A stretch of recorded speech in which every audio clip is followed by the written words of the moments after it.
Hitler signed a single piece of paper in December 1941. 3 pages. A few hundred words.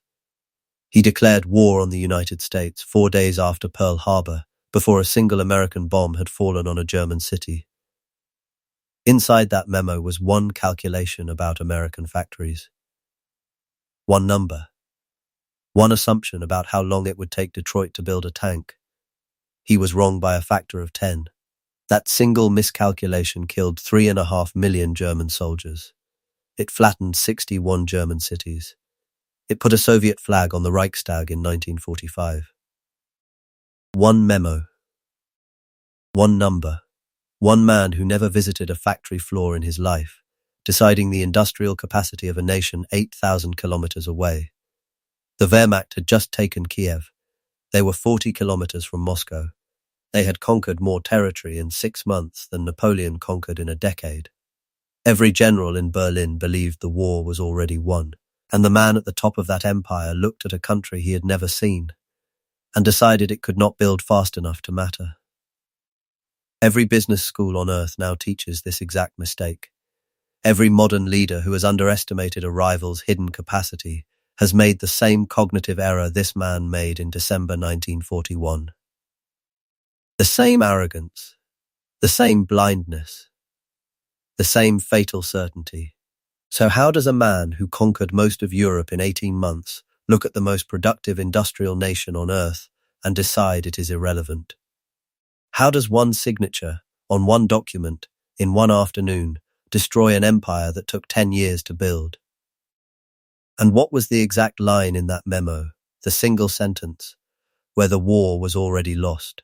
This is dust of dynasties, and by the end of this you will never look at that signature, or the man who made it, the same way again.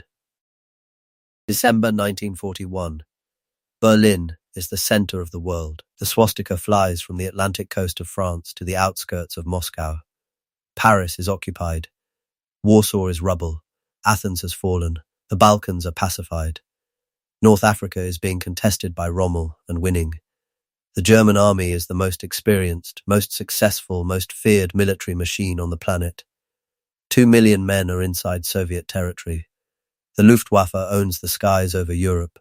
The Kriegsmarine is sinking British shipping at a rate Britain cannot replace.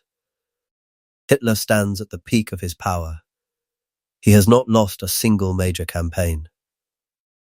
And in his wolf's lair in East Prussia, surrounded by maps showing the largest empire any German leader has ever commanded, he is about to make the worst strategic decision of the 20th century.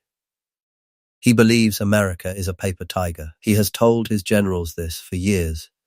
He has told it to Mussolini. He has told it to Ribbentrop. America is a mongrel nation. America is run by Jews and capitalists who cannot agree on anything. America is isolationist. America cannot fight. America cannot build. He has read reports, selective reports, reports that confirm what he already believes. The German Economic Ministry has tried to warn him. American steel production in 1940 was already 3 times that of Germany. American automobile production was nearly 10 times higher.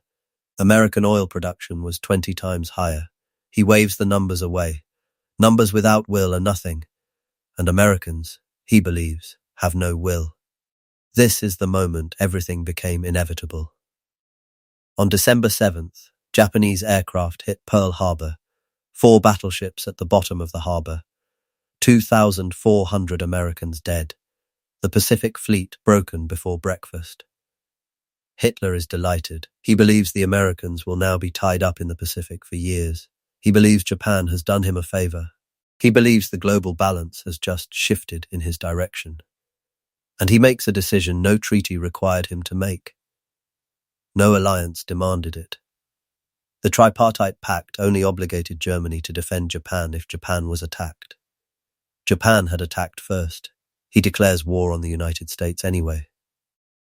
December 11th, 1941.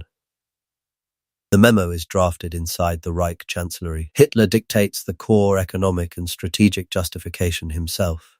His foreign minister formalizes it. The Reichstag rubber stamps it within hours. The memo contains his personal assessment of American industrial capacity. It is the document that ends Nazi Germany. He estimates American tank production at 20,000 units by 1943. The actual number will exceed 88,000 by 1945. He estimates American aircraft production at 30,000 by 1943. The actual number will reach 300,000 by war's end. He estimates American shipbuilding capacity at 1 million tons per year. The actual number will exceed 18 million tons by 1943 alone. He is not wrong by a small margin. He is wrong by an order of magnitude on every single category. And none of his generals dare correct him. You are sitting in the Wolf's Lair on December 10th, 1941. You are one of Hitler's senior economic advisors. You have the real numbers in your briefcase. You know American factory floors are already being converted. You know Henry Ford has promised one B-24 bomber per hour from a single plant in Michigan. You know Detroit is about to stop building cars entirely and start building tanks, jeeps, and aircraft engines 24 hours a day. You know what is coming, and you say nothing. Because the men who corrected Hitler before you ended up in Dachau. Because the Frere's instinct, he has told you, is worth more than any economist's calculation. Because the room you are standing in is the most dangerous room in Europe. The memo is signed. The declaration goes to Washington, and the most productive economy in human history begins to mobilize for total war. But to understand why Hitler made this mistake, you have to understand what he had seen with his own eyes. He had seen America in the 1930s. From a distance, through newsreels, through ambassador reports, through the German-American Bund rallies he was shown footage of. He had seen breadlines. He had seen the Dust Bowl. He had seen unemployment at 25%. He had seen a country that looked broken. He had also seen the America First Committee. He had seen Charles Lindbergh giving speeches against intervention. He had seen Congress passing neutrality acts. He had seen a population that did not want to fight. What he had not seen was the factory floor. He had never been to Detroit. He had never been to Pittsburgh. He had never seen the steel mills of Gary, Indiana, running 3 shifts a day. He had never watched a Ford Model A roll off an assembly line every 49 seconds. He had judged a nation by its surface, and the surface was depression and isolation and division. Underneath was something else entirely. The American response is faster than anything in modern industrial history. In January 1942, Roosevelt announces production targets that every German economist privately calls impossible. 60,000 aircraft in 1942, 125,000 in 1943, 45,000 tanks, 8 million tons of merchant shipping. The Germans laugh. By the end of 1942, the Americans have already exceeded every target. Watch this happen across the American landscape. The Willow Run plant in Michigan, built from empty farmland in 8 months. By 1944, it is producing one complete B-24 Liberator bomber every 55 minutes. The plant is so long that workers ride bicycles between stations. 65 acres of factory floor under a single roof. The Kaiser shipyards in California. Liberty ships that took 8 months to build before the war now take 42 days.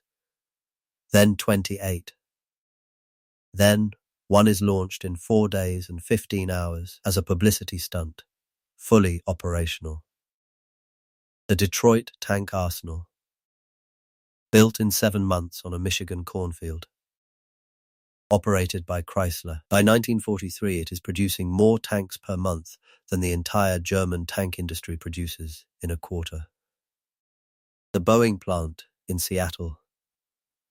Camouflaged from the air with fake houses and fake streets painted on its roof, producing B-17 flying fortresses at a rate of 16 per day by 1944. And Hitler does not understand what he is seeing. His intelligence reports describe the production numbers. He dismisses them as American propaganda. He tells his staff the figures must be fabricated. No nation could build that fast. No workforce could be assembled that quickly. But in 1942, 6 million American women walk into factories. Most of them have never operated a machine in their lives. Within months, they are riveting bomber wings and welding ship hulls and assembling tank transmissions faster than the men they replaced. This was the calculation Hitler missed. He saw America as a static number on a chart. He never accounted for the speed at which a free industrial society can mobilize when it decides to fight. He never imagined that a nation could double its industrial output in 18 months. The textbooks tell you Hitler underestimated America. They do not tell you the deeper truth. He underestimated freedom itself. He believed dictatorships outproduced democracies. He believed centralized command was faster than market coordination. He believed the will of one leader was worth more than the will of millions of citizens choosing to mobilize. He was wrong on every count. American war production was not commanded. It was contracted. Roosevelt did not order Henry Ford to build bombers. He paid him to. He did not seize the Kaiser shipyards. He awarded them contracts. The system was faster because it was voluntary. The system was more efficient because the men running it had spent 30 years optimizing for profit. By 1943, the consequences arrive on every front. In the skies over Germany, American B-17s and B-24s appear in formations of 1,000 aircraft. Then 1,500. Then 2,000. The Luftwaffe, which dominated Europe in 1940, cannot replace its pilots fast enough. In the Atlantic, American escort carriers, ships that did not exist in 1941, are sinking U-boats faster than Germany can build them. The submarine campaign that almost starved Britain in 1942 is broken by mid-1943. In North Africa, Sherman tanks rolling off Detroit production lines reach Rommel's army in such quantities that the Afrika Korps simply runs out of ammunition before running out of enemies. The Wehrmacht generals begin to understand. The men who were too afraid to correct the memo in December 1941 now watch their armies destroyed by the consequences of it. You are a German tank commander in Tunisia in 1943. Your Panzer IV is the best medium tank in the world. You have personally killed 11 Allied tanks in 3 weeks. You are the best your nation has produced, and every morning more Shermans appear on the horizon. Then more, then more. You destroy 3 of them before lunch. 5 more take their place by afternoon. Your fuel is running out. Your ammunition is running out. Your replacements never arrive. You do not understand where these tanks are coming from. The Americans only entered the war 14 months ago. What you do not know is that a factory in Detroit, built in 7 months on an empty cornfield, has been producing 1 Sherman tank every 30 minutes since you started fighting. You will not survive Tunisia. Neither will most of your unit. Walk through a German factory in 1944. Workers are slave laborers from occupied territories. Production is constantly disrupted by Allied bombing. Raw materials are running out. The most advanced tanks Germany produces, the Panther, the Tiger, are built in numbers that are crushed every month by American Sherman output. Germany builds approximately 1,400 Tiger tanks across the entire war. America builds 49,000 Shermans. The math was decided in that memo. Every German engineer working on a Tiger in 1944 was working on a tank that was technically superior and strategically irrelevant. Quality could not overcome quantity at that scale. Nothing could. And inside the wolf's lair, the man who signed the memo refused to look at the production figures even as they destroyed him. His generals stopped showing him American output reports by mid-1943. The numbers made him rage. The numbers made him replace commanders. The numbers contradicted the foundational assumption of his entire war strategy. So the numbers were hidden, and the war was lost in silence. The same silence that had filled the room on December 10th, 1941, when no economist dared speak. The dust settled across the German Reich in May 1945. Berlin was rubble. Hamburg was rubble. Dresden was rubble. Cologne was rubble. 61 major German cities had been reduced to industrial wasteland by Allied bombing. 3.5 million German soldiers were dead. Roughly the same number of German civilians were dead. The map of Europe Hitler had assembled in 18 months had been dismantled in 3 years. And the man who signed the December 1941 memo was ash in a Berlin garden. He had been right about one thing. The war was decided by industry. He had simply been wrong about whose industry would decide it. The Soviets did not defeat Germany alone. The British did not defeat Germany alone. The American war machine, which Hitler had declared incapable of mattering, produced 2/3 of all Allied military equipment used in the European theatre. Lend-Lease alone delivered 400,000 American trucks to the Red Army, 11,000 American aircraft, 7,000 American tanks, 2.5 million tons of American food, 500,000 tons of American steel. Without them, the Soviet advance to Berlin would have been impossible. The same Soviet flag that flew over the Reichstag in May 1945 had been carried there partly on American wheels, fueled partly by American gasoline, supplied partly by American ammunition. The Germans had been killed by the country they had declared irrelevant. The morning after the surrender, a German factory worker in the Ruhr walked outside and looked at what was left of his city. Nothing was standing higher than 3 stories. The river was full of debris. American jeeps were patrolling streets where his children had played. He had not signed the memo. He had not even known it existed. But the memo had decided his life anyway. That is the moment empire ends. Not in the council chamber. Not in the bunker. In the silence of a man standing in his own ruined street and realizing that decisions made by people he never met have determined everything he will ever have. The lesson written in that memo became the foundational doctrine of every modern military planner. Industrial capacity is military capacity. The speed of mobilization is the speed of victory.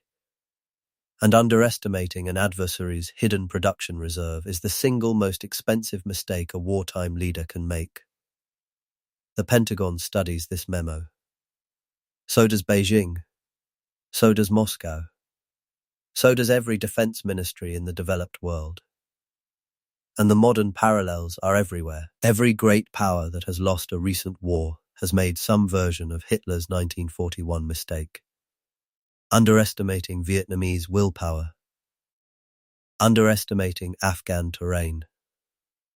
Underestimating the production capacity of an enemy hidden behind what looks like weakness. Look at the modern world right now. Every major power is currently recalculating the industrial capacity of its rivals. China's shipbuilding output now exceeds the entire combined output of the rest of the world. Russia's artillery shell production has tripled in 2 years. America's semiconductor reserves are being mapped in real time by every adversary that matters. The lessons of December 1941 are being relearned by men in offices who have never set foot inside a factory. Every modern leader who has confused the size of his army today with his ability to fight a war tomorrow has made the same mistake Hitler made. Every CEO who has dismissed a competitor because their current revenue is small has made the same mistake. Every general who has briefed a war plan based on what an enemy looks like in peacetime has made the same mistake. Capacity is not what an enemy is producing today. Capacity is what an enemy can produce when it decides to fight. Hitler could not see that distinction. The men who lead nations and corporations and armies today often cannot see it either. The arrogance is identical. The blindness is identical. The cost, when it arrives, is identical. Hitler did not lose the war at Stalingrad. He did not lose it at Kursk. He did not lose it at Normandy. He lost it in 3 pages on a December afternoon when he signed a document built on a number he had pulled from his own prejudice. The man who conquered most of Europe could not imagine a nation of immigrants and farmers and women turning into the most productive industrial force in human history within 90 days of being attacked. He could not imagine it. So he assumed it could not happen, and the assumption killed him. Empires do not fall to enemies. They fall to the truths their rulers refuse to read. So here is the question. At what exact moment do you think this war became unwinnable for Germany? Was it the declaration on December 11th, 1941? Was it years earlier, when Hitler first decided American industry was irrelevant? Or was it the day every general in Berlin learned that correcting the Führer was more dangerous than losing the war? If this is the kind of story you came here for, the subscribe button keeps it coming. Next time on this channel, the single Japanese admiral who warned Tokyo exactly what would happen at Pearl Harbor, and the meeting where they ignored him.